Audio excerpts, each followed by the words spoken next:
This is the Moshpit Backstage podcast for punk, metal, and rock interviews and segments.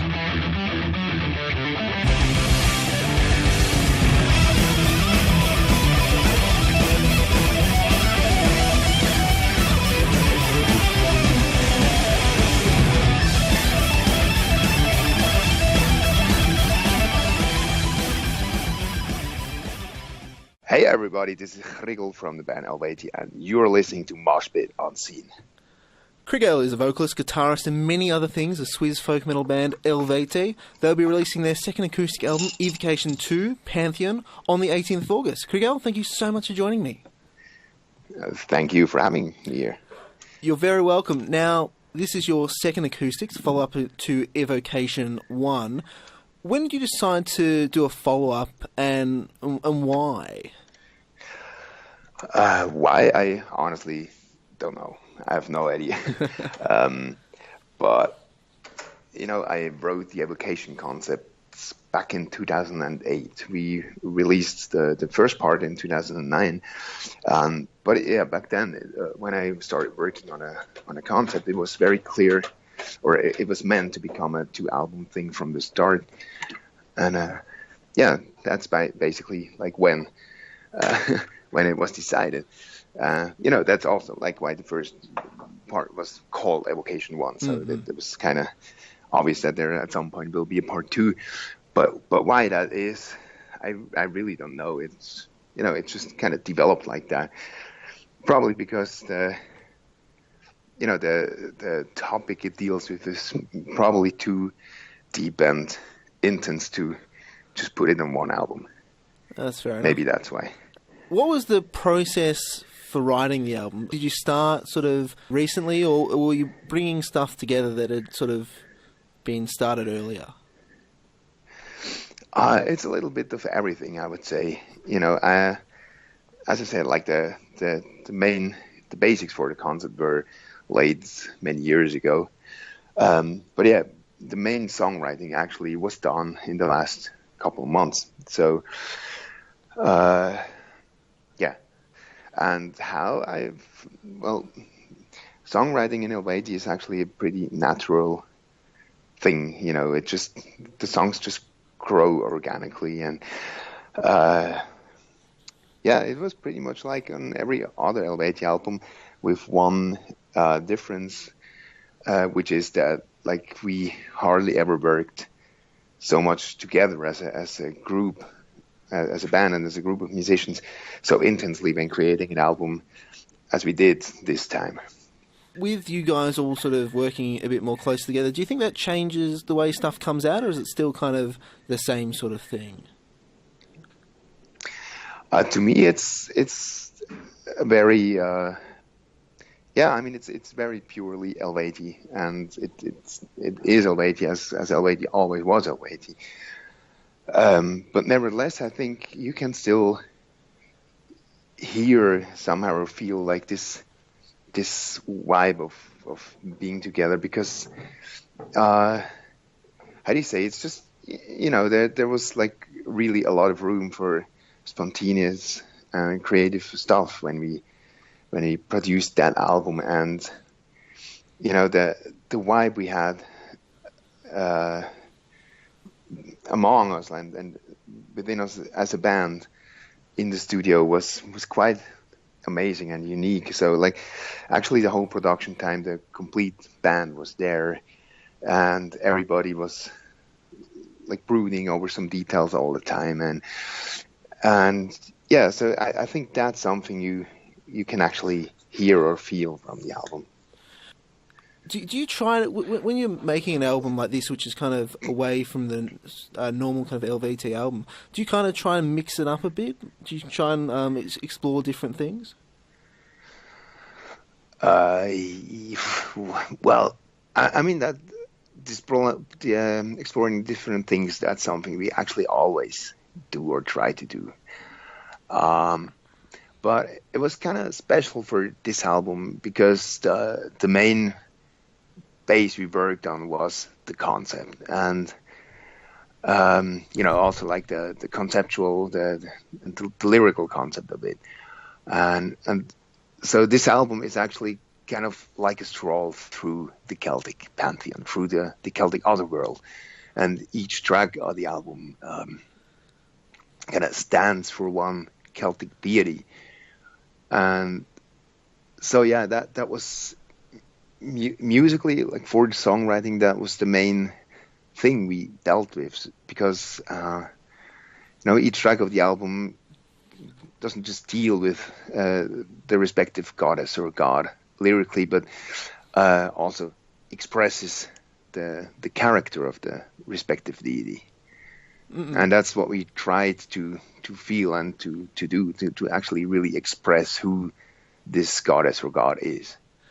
Is that difficult at all? Is it a struggle sometimes to kind of go, this is God, this is the things that they do or their characteristics, and we putting it into a 3-minute song? Is that difficult at all?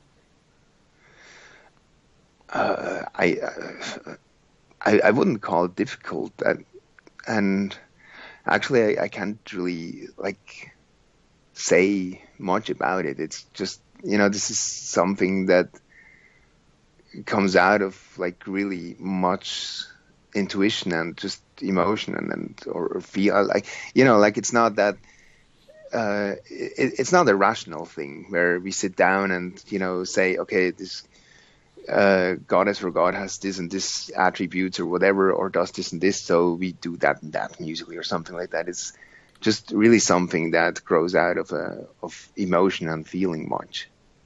Mm-hmm. So it's actually hard to describe, but no, it doesn't feel difficult. It actually feels like very natural somehow. Now, you used a number of motifs from some older songs. One I noticed, and the brief time I had to listen to the album, was from Ogmios. For instance, yes. What was behind adapting some of your previous material to some of these new tracks? Yeah, that was one of the spontaneous ideas that came up on a rather late state of the songwriting process, actually.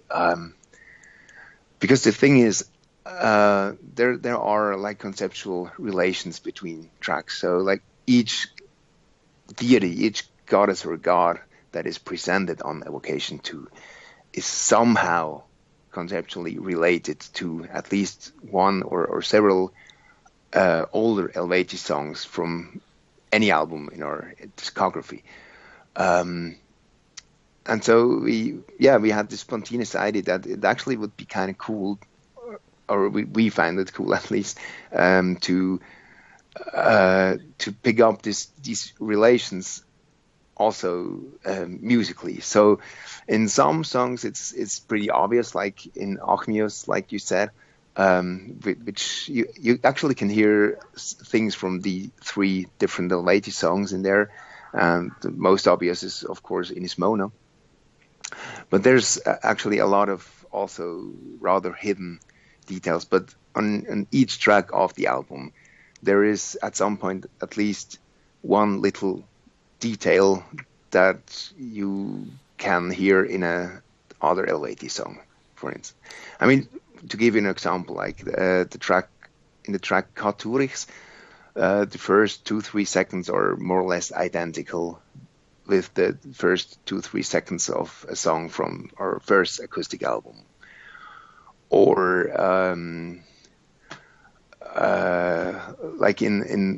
the song Sukelos Part 2, you can hear soundscapes that already are there in the song Sukelos from our last album, Origins, and so on. It's in each song it's something different, but in each song you hear some little details, partly more hidden, partly more obvious, that already exist in another Eluveitie song, and that just expresses these contextual relations between them, or actually mythological relations between those songs.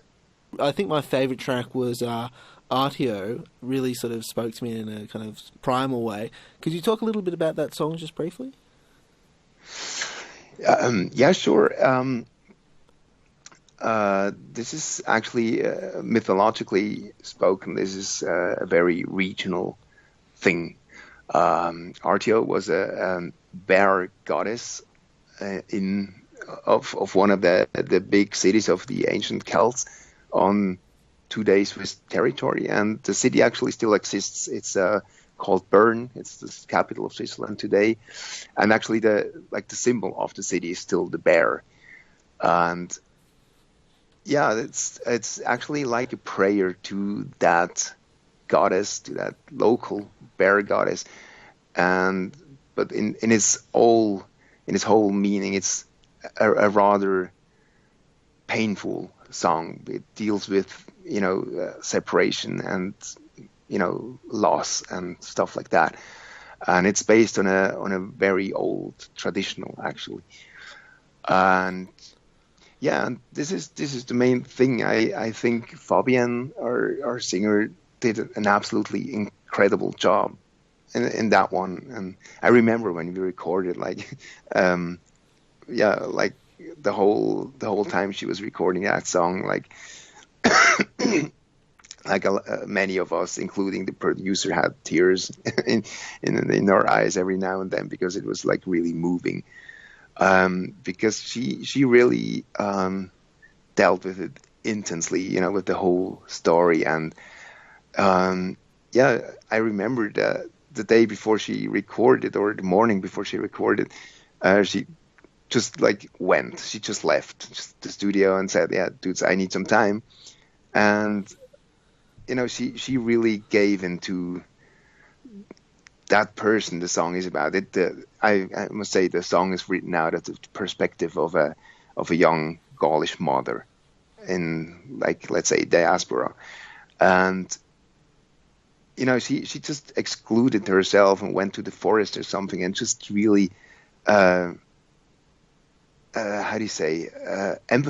with that ancient Celtic woman. And she came back to the studio just filled with emotion and just let it all out. And yeah, and I think you can really hear that on the song.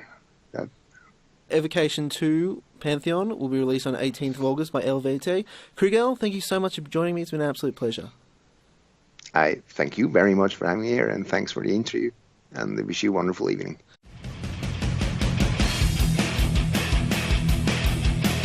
Thanks for listening to the Moshpit Backstage podcast. You can subscribe to us on iTunes and Omni. To find out more about the show, go to www.syn.org.au/moshpit. Like us on Facebook at facebook.com/moshpitonsyn, and follow us on Twitter and Instagram at moshpitsyn. The regular Moshpit radio show broadcasts punk, rock and metal tunes and interviews every Thursday nights on Syn 9.7 on FM and digital radios. Listeners outside of Melbourne, Australia can stream Syn 9.7 online at www.syn.org.au. Thanks to Vintage Ruin for the music. Hi, this is Tommaso from Flash Gun Apocalypse. Hi, I'm Enid from Girls School. I am Phoebe Pinnock from Heavenly Axe. Hey, this is Gary Olney of the Misfits. Hey, this is Kat Sproul from Horizon's Edge, and you're listening to the Moshpit on Syn FM.